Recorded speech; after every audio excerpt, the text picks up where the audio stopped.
Boa noite, pessoal. Bom, nós vamos continuar então a nossa aula de distúrbios de sódio e agora nós vamos falar de hiponatremia, que significa um sódio abaixo de 135 mEq por litro. E qual que é o conceito inicial da hiponatremia?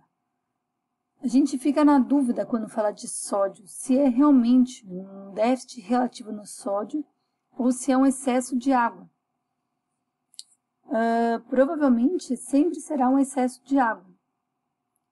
E nós devemos lembrar que a hiponatremia é o distúrbio hidroeletrolítico mais comum nos pacientes internados. Ele pode chegar à marca de 20% dos pacientes internados.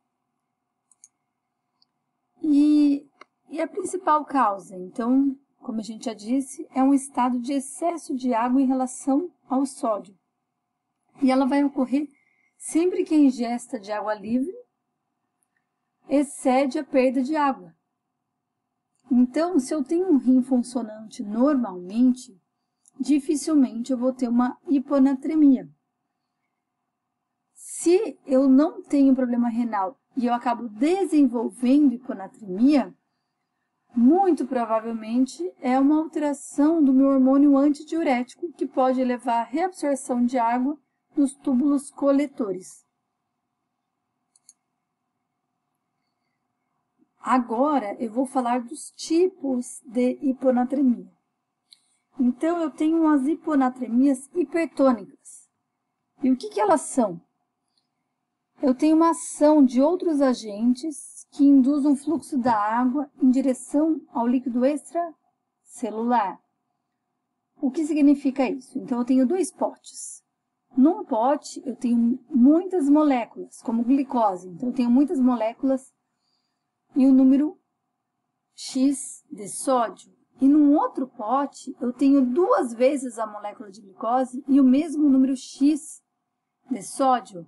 Então, quando eu jogo isso por uma máquina, quantificar a minha quantidade de moléculas de sódio que eu tenho, ela vai dar na segunda amostra, onde eu tenho mais glicose, um número inferior de sódio, sendo que o número é igual, porque ele vai contar muito mais e vai fazer uma proporção.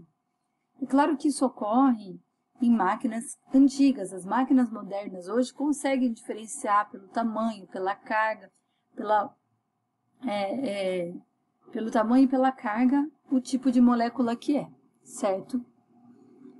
Então, eu poderia até afirmar que a hiponatremia hipertônica é uma hiponatremia dilucional, ou seja, ela não tem uma hiponatremia verdadeira. Isso também ocorre com a hiponatremia isotônica. Eu tenho uma quantidade de fração não aquosa do plasma muito grande, por conta de proteínas séricas como proteína de Bence-Jones, nos casos do mieloma múltiplo, que é um câncer de plasmócitos. Quando eu tenho uma macroglobulinemia, amiloidose, que é depósito de amiloide. Então, assim, o que acontece nesses casos é a mesma coisa que acontece na hipertônica. Eu tenho um número igual de sódio, porém eu tenho muito mais proteínas e dou a impressão que o meu sódio está diluído, certo?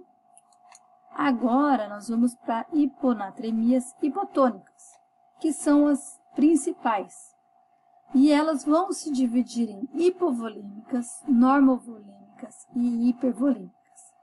Eu vou explicar cada uma delas nessa primeira aula. A segunda aula, a aula posterior, nós vamos falar dos quadros clínicos e do tratamento. Então, sobre a hiponatremia hipotônica hipovolêmica. Então, eu tenho um paciente que tem sinais clínicos de desidratação. Se ele tem sinais clínicos de desidratação, o que vai acontecer com o meu hormônio antidiurético? Ele vai aumentar, porque eu não tenho líquido para sair do meu organismo. Então, o meu hormônio antidiurético vai estar alto, para eu não ter diurese e tentar segurar um pouco mais de água, porque eu estou hipovolêmica, eu estou desidratada. E eu tenho uma divisão desse hiponatremia hipovolêmica. Para descobrir a causa, eu tenho que ver o sódio urinário. Se eu tenho não estou urinando muito, estou urinando, aliás, pouco. Se eu estou urinando pouco e o meu sódio urinário é baixo, então eu tenho pouca água e pouco sódio na minha urina. Isso quer dizer que eu estou perdendo sódio por outro motivo, ou por uma diarreia, ou por vômito, ou por hemorragia, sangramentos. Agora, se eu tenho pouca quantidade de urina e tenho um sódio urinário alto, eu tenho uma outra patologia, que pode ser a síndrome perdedora de sal, o uso de um diurético que age no túbulo coletor, que é o tiazídico, ou eu estou frente a um hipoaldosteronismo. Eu vou falar cada uma dessas. A hiponatremia, então, com o sódio baixo, quando eu tenho pouca água e pouco sódio. Eu estou perdendo sódio por outro local. Então, provavelmente o que está acontecendo é que eu não tenho líquido no meu organismo está depletado e eu vou evoluir com uma injúria renal aguda. Eu vou tentar ter uma reabsorção maior de água no túbulo coletor, já que eu estou desidratada. E aí eu vou evoluir com uma lesão renal pré-renal. O meu rim está doente? Não. Só que ele não chega líquido ali para poder filtrar. Já nas hiponatremias hipovolêmicas com sódio alto, nós vamos falar então dos diuréticos tiazídicos. Eles agem no túbulo contorcido distal e eles inibem a reabsorção do sódio que não acompanha a água. Ali é só o sódio, não a água. Então, inibindo aquilo, ele inibe a ação para reabsorver sódio e para o meu sódio ficar do jeito que estava. E aí dá tempo do meu organismo conseguir segurar um pouquinho de água.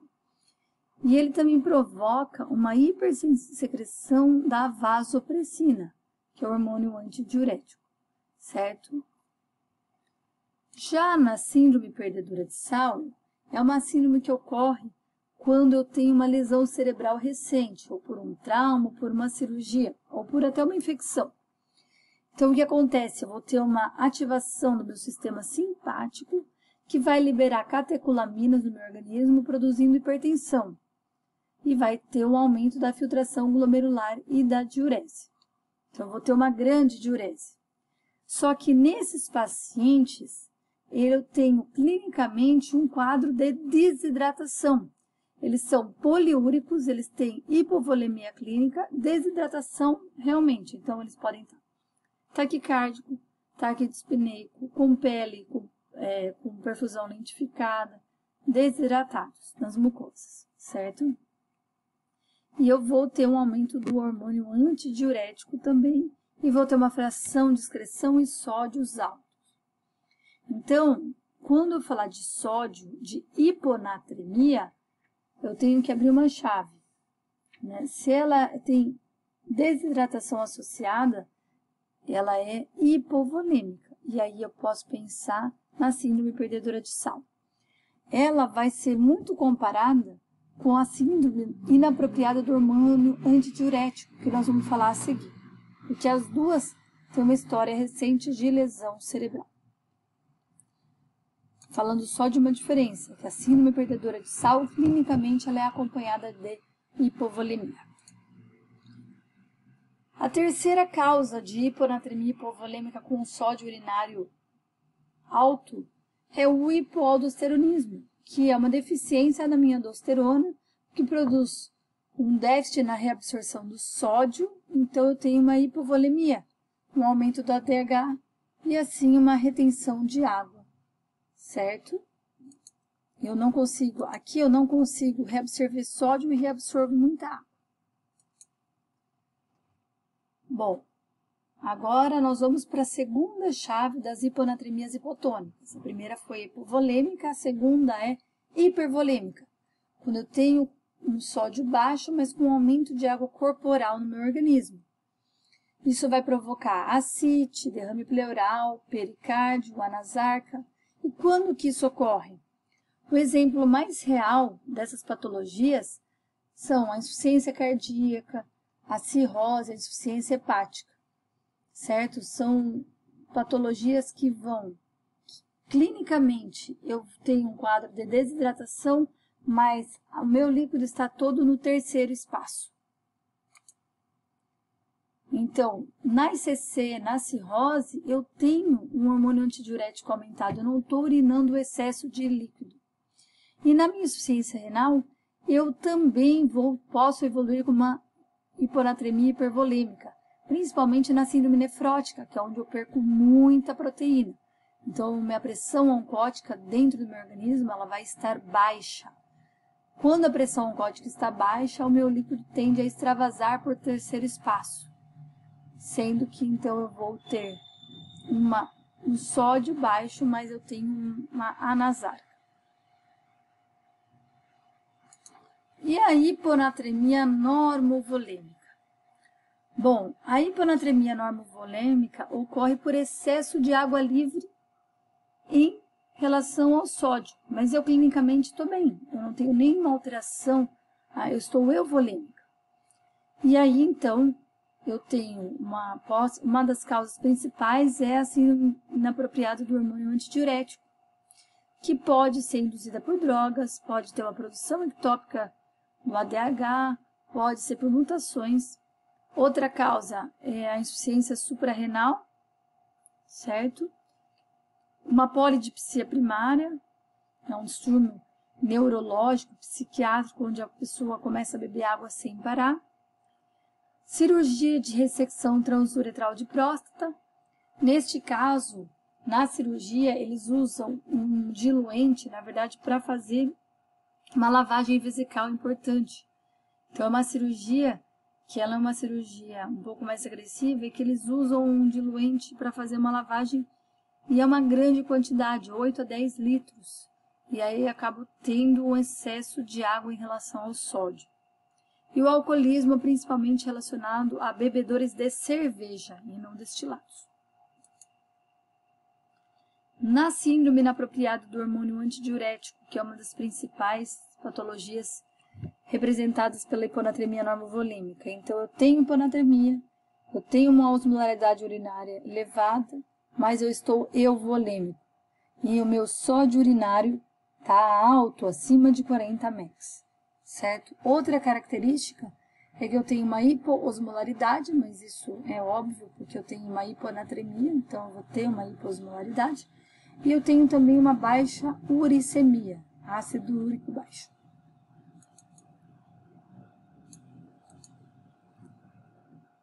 As principais etiologias da síndrome inapropriada do hormônio antidiurético. Quais são elas? As lesões do sistema nervoso central, pode ser por câncer ou por outros, ou por câncer, ou por trauma, por má formação, cirurgias, ou câncer de pulmão, certo? Aqui eu vou encerrar a nossa primeira aula da hiponatremia e volto a seguir falando das manifestações clínicas da hiponatremia e tratamento.